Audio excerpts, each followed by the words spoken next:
জন্ম নিলাম পরের জন্য, নিজের জন্য কি? নিজের ঘামে সার্থক খুঁজি, পরের পেটে ঘি। মুখে হাসি লুকিয়ে কাঁদি, দেখে না তো কেউ। দায়বন্ধতার স্রোতের ধারায় বুক ফাটা ঢেউ। রাজপ্রাসাদ গড়ে দিয়ে আমি যাব জেলে, উত্তরাধিকারী সূত্রে তখন দায়ভার নিয়ে ছেলে।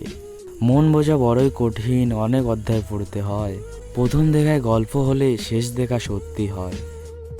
শান্তি কারোই নেই, বিবাহিতর ডিভোর্সের চিন্তায় ব্যস্ত, আর অবিবাহিত বিয়ের চিন্তায় মগ্ন। বাচ্চাদের তাড়াতাড়ি বড় হওয়ার চিন্তা, আর বড়দের শিশুকাল ফিরিয়ে পাওয়ার ইচ্ছা। চাকরিজীবী তো কাজের চাপে চিন্তিত, আর বেকারদের চাকরি পাওয়ার চিন্তা। গরিবদের বড়লোক হওয়ার চিন্তা, আর বড় লোকেরা শান্তির খোঁজে ক্লান্ত। জনপ্রিয় ব্যক্তিরা লুকানোর ঠিকানা খোঁজে, আর সাধারণরা জনপ্রিয় হওয়ার জন্য ব্যস্ত।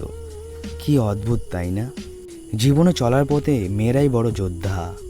তাদের নিজের বলতে কিছুই নেই, একটা সময় তাদের নিজের বাড়িটাও পর হয়ে যায়।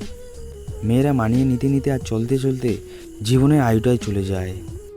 পৃথিবীর সবথেকে ভয়ঙ্কর রোগের নাম হলো মায়া, যেটা মানুষকে মৃত্যুর আগে জীবন্ত লাশ বানিয়ে দেয়। 20 টাকা বাঁচিয়ে 2 কিলোমিটার পায়ে হেঁটে সন্তানের জন্য ভালো কিছু নিয়ে বাড়ি ফেরার লোকটি হলো বাবা। ঠকিয়ে ক্ষণিক সুখ নিশ্চিত করা যায়, তবে চিরকাল ভালো থাকা যায় না। ধৈর্য কখনো জীবন্ত প্রাণীকে ঠকায় না, বরং উত্তম সময়ে শ্রেষ্ঠতম উপহার দেয়। দূরত্ব বেড়ে গেলে দূরত্ব কমানো যায়, কিন্তু গুরুত্ব কমে গেলে গুরুত্ব ফিরিয়ে আনা যায় না।